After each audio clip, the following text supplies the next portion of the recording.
We've had World War I, World War II. The question of a World War III is not an if, but a when. And in the last couple of years, there's this feeling floating around in the air of political, economic, and social unrest. Somebody screws up, a nuke goes out flying, the recipient retaliates, sirens go off, martial law is in place. All of a sudden, borders are shut down, the stock exchange shuts down, whatever you had in your savings account in the bank is now owned by the state for the war effort. A can of sardines and a roll of toilet paper now costs more than the new iPhone. Everybody thinks they'll do well or be able to figure it out in times of societal collapse, but the worst time to develop a game plan is during the catastrophe. Billionaires and millionaires know this and have already started making preparations to increase their odds of survival. Here are 15 ways rich people prepare for World War III. Welcome to Alux, the place where future billionaires come to get inspired. First up, multiple citizenships through international investments. Did you know that rich people have multiple passports and can actually buy citizenship? Things go down hard. You don't have access to your financial services, and you need to get yourself and your family out of the country. Where do you go? In times of crisis, citizens are allowed to go back home, meaning to places where they hold citizenships, even in times of martial law. It's called repatriation, which is just one of the reasons why in the past 2 decades, the super rich have been buying up citizenships through investor or golden visa programs. You invest between $500,000 to $5 million in a country, and they'll make you a citizen. You can own land, bank accounts, have cash-flowing investments that take care of you. Because your country is at war, your currency is becoming worthless. One thing is for certain, you don't hold on to cash during wartime. Don't take it from us. There's a direct quote from Warren Buffett. The one thing you can be quite sure of is if we went into some very major war, the value of money would go down. That's happened in virtually every war that I'm aware of. The last thing you'd want to hold is money during a war. So, you need 2 things. 1, purchase power, why the rich earn in more than one currency. And 2, uncorrelated earnings, meaning the rental properties and your chain of hair salons aren't bringing you any new money, so you need to get paid from somewhere else. There are 5 big spots where billionaires park their investments. 1, in Europe, Switzerland, Luxembourg, or Portugal. 2, Mexico. If the US is a target, you want to be able to escape quickly. The more you go south, the better and cheaper life gets. 3, Dubai. 0 taxes, plus access points toward Asia if needed. 4, Australia or New Zealand. Islands usually perform well in most catastrophes. More on that in a second. Or 5, Singapore. Access to Asian markets without giving most of your money to the Chinese Communist Party. At least, that's still the case while making this video. Investing abroad could literally be the thing that allows you and your family to flee and support yourselves as far away from the conflict as you can. Very important here is how fast can you get your family to a safe haven? All of a sudden, those helicopters and private jets start to make more sense, don't they? And speaking of helicopters, jets, and motorcycles. Now, the last place you want to be while full-on war is happening is stuck in traffic in the middle of an important city. Drop everything, grab your kids, 1 or 2 sentimental value objects alongside your documents, and head for the helipad. Ideally, you want to get to the private airport as quickly as possible. In case of war, motorcycles are a superior form of transport over cars because of how agile they can be. In every apocalypse movie, there's the same long line of cars abandoned on the highway exit. In times of war, the main airports get run over, and usually the only way to get out is through a small, independent airport operated privately. The super rich actually have war insurance, where they pay private security firms a yearly retainer to have priority access to emergency evacuation infrastructure, where they get you out of there as quickly as possible. Actually, most of the things that seem like opulent splurges of the rich double down as emergency facilities. And on a similar note, yachts and super yachts. People love poking fun at the super rich for spending hundreds of millions of dollars to purchase these massive liabilities, until you realize they're escape pods where you can fit your entire family. If the mainland becomes toxic, you just get on your boat and sail away. All of the facilities of a 5-star hotel, water filtration, solar and satellite connection, an abundance of fish for nutrition. Technically, if you've got the water or you can desalinate it, well, you could survive at sea forever or until you get someplace safe. Although they're expensive to run, think of a super yacht as a home that you can take with you wherever you want to go and not having to leave anything behind. Your family's already familiar with the interior layout, and it'll make the mental toll of going through a war more bearable. But if you could go anywhere, where would you have the highest chance of survival? Buying islands or land in New Zealand. If you've ever played the game Plague, you know the value of islands in a pandemic or biological war. This is why most billionaires purchase islands for themselves. Why the tech elite of Silicon Valley purchased islands in Hawaii. Why do British billionaires own islands around the world? Why some of the richest people in the world bought land and homes in New Zealand.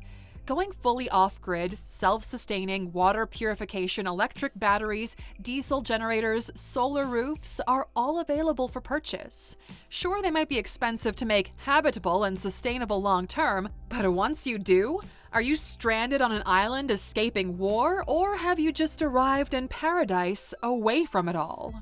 How you mentally deal with the situation, the scarring it has on the psyche, you and your family are one of the most important things to consider, which brings us to the next point.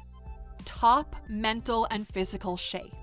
What if you only had one opportunity to get out, but you pulled a Velma and went blind as a bat because you lost your glasses?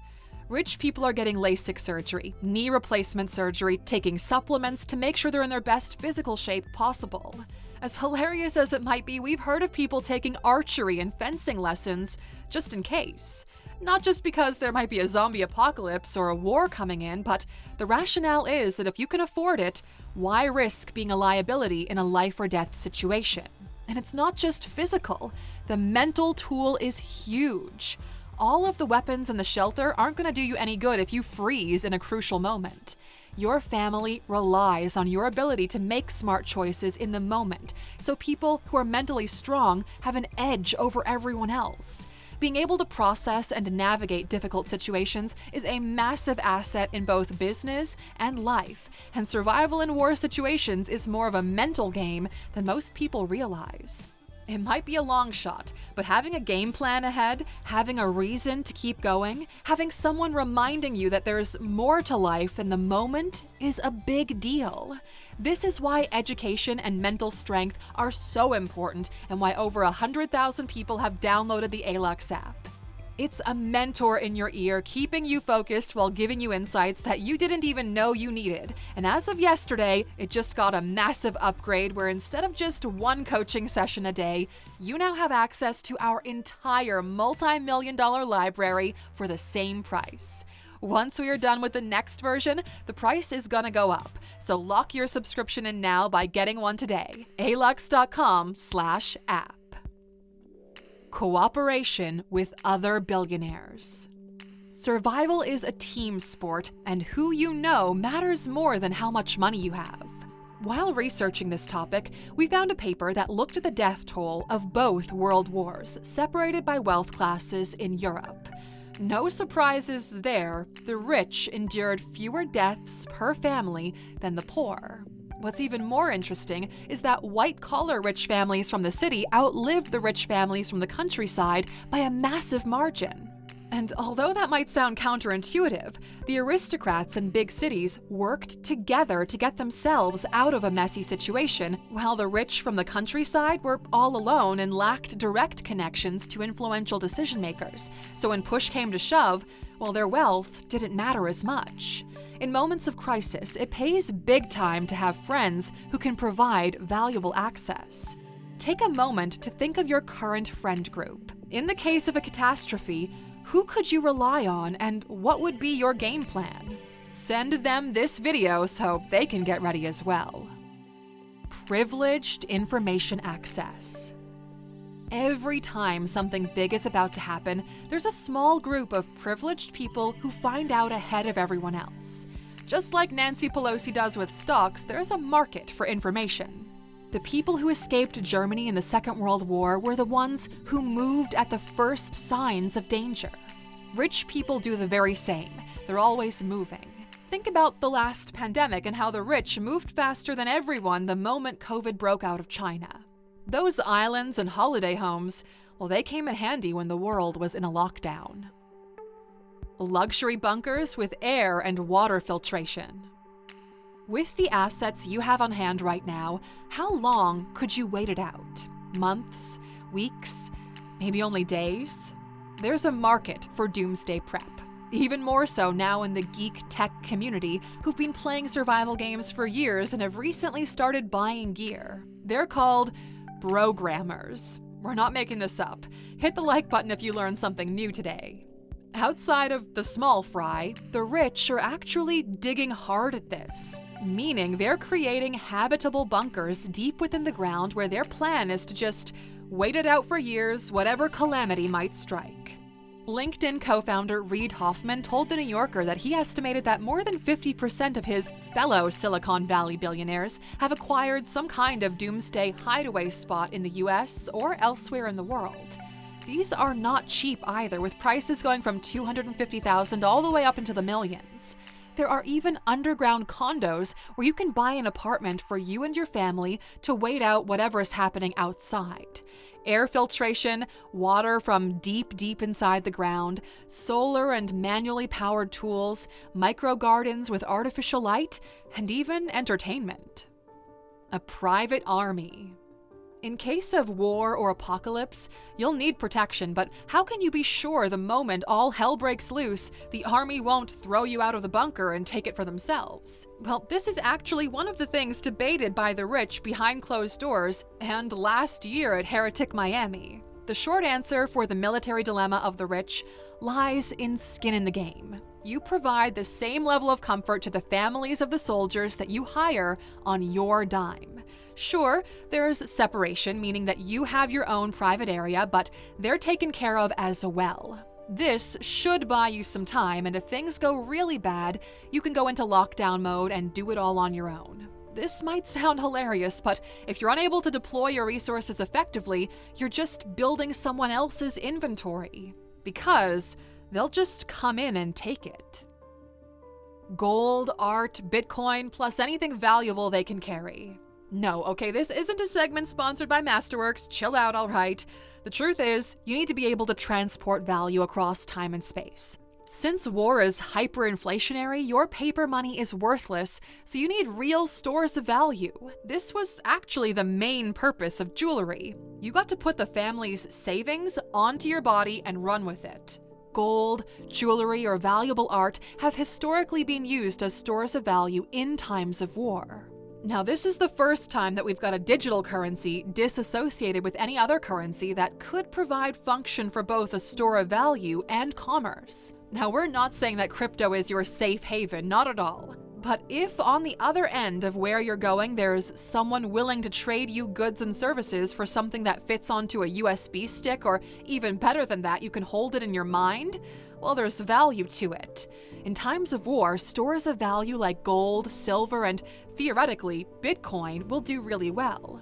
If you're more traditional, go for the metals. If you're more digitally native, you can go for the digital gold, and that's Bitcoin.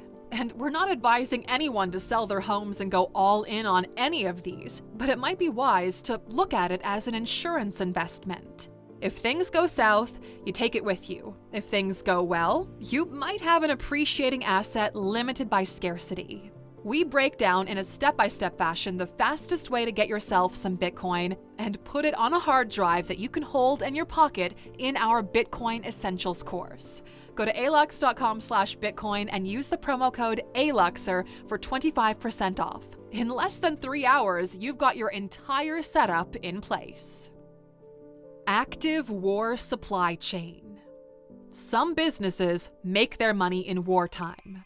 Shell, ExxonMobil, Chevron, Phillips 66, BP, and Sinopec, and the major weapon manufacturers such as Raytheon, Lockheed Martin, and BAE Systems all see jumps in revenue during wartime. They also happen to be some of the biggest donors behind your favorite politicians, but we'll save that for another video.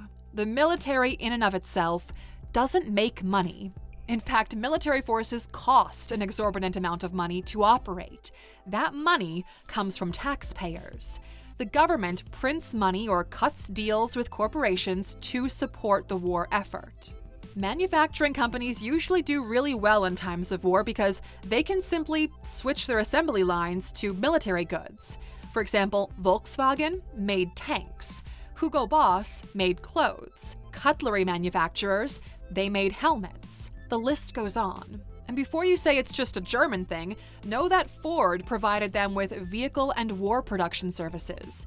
It's well documented that Henry Ford was an open Nazi supporter and a virulent anti-Semite. Businesses involved in the recent Iraq War split $138 billion among them. The same thing is happening with Ukraine and probably the same situation in the Middle East. If you want to make money during war times, look at the supply chain and figure out where you fit in. By the way, the War Dogs movie is an excellent depiction of what's actually happening. Before you do that, though, know there are ways to make money without supporting active war. Here's one. Reconstruction businesses. After every war ends, there's a period of reconstruction. The world needs to be rebuilt. Some of the richest people in the world have the money, the tools, and the expertise required to rebuild better than before, or at least faster. Government-friendly companies usually get billion-dollar contracts to help with the reconstruction effort. Kellogg, Brown & Root, the subsidiary of Halliburton, got $2.3 billion to help with the post-Iraq and Afghan war. The thing that kinda rubs us the wrong way looking at it is the double dipping of the same organizations. Here's an example. BlackRock, the largest hedge fund in the US, is the one who financed the war in Ukraine. They're the largest owner of the largest weapons manufacturer in the US, so they make money when there's war. Well, a couple of weeks ago, they struck a reconstruction deal with Ukraine, where they're lending money to the government as long as they're the ones who get to rebuild. You can draw your own conclusions there. Guns and ammo. Not only do people who are investors in weapons manufacturing making bank during war, but the appetite for gun acquisitions skyrockets with every news flash on TV. People get scared, so they buy more. Rich people are just like everyone else, so they stock up on as much of it as possible. They buy high-end. They armor their cars. They wire their properties, and they have 24/7 security. They might not be the ones to pull the trigger themselves, but they've got the funds to give a green light. Satellite communications and private internet. Those who are not off the grid depend on the grid's ability to provide. One hit, and the grid is over. What do you do when the lights don't turn back on? What do you do when there's no signal on your phone? What do you do when you can no longer DoorDash your food? That's where direct satellite tech comes into play and why, like him or not, Elon's Starlink is actually changing the game. Not sure if you know this, but there are 4,550 satellites in orbit. SpaceX owns by far the largest number of satellites. To put things into perspective, SpaceX has 12 times more satellites than all of China has. In a period of conflict, those who can maintain their communication infrastructure, well, they usually win. Rich billionaires rely on these kinds of infrastructure projects to maintain their influence and protect their wealth. Starlink might seem expensive until you need it. And last but not least, humanity pods in space or on other planets. That's right. If things get really, really bad, rich people will leave the planet by rocket. That's the entire purpose of Elon's Mars project, to have a second home for humanity if nuclear war or the end of humanity ever comes to pass. Jeff Bezos' Blue Origin is trying to do the same thing and build space-floating countries, where basically people survive on structures much bigger than the International Space Station. Richard Branson wants to open a hotel in space next year. When the entire planet is on the verge of total collapse, the rich will go to space. It's a horrible thing to think about, but people spend their entire lives saying that money doesn't buy happiness. But in times of crisis, it becomes obvious that money gives you a shot at escaping misery. So get rich, Aluxer. Also, we saved a little bonus for those of you who watched until the very end. The media is not your friend. In the last couple of days, it became obvious that mainstream media is not your friend. They have their agendas, they take sides, and they twist the narrative to support that side that they're on. The beauty of technology is it gives both sides a voice. It's easy to see just how much pain and suffering both parties are inflicting on the innocent, while those responsible for that suffering are left untouched. Although we tried to do a slightly lighthearted piece today, the last couple of days shook us to our core and made us take the personal vow to never allow our children and family to experience anything remotely close to the trauma and suffering that comes with war. We hope the same for you, my friend, the person watching our content. Stay safe. Tell people you know that you love them and never allow hatred to guide your actions. If you've made it this far and you are anti-war, write the word love in the comments. Look, we know that's kind of cheesy, but the world really does just need more of it right now.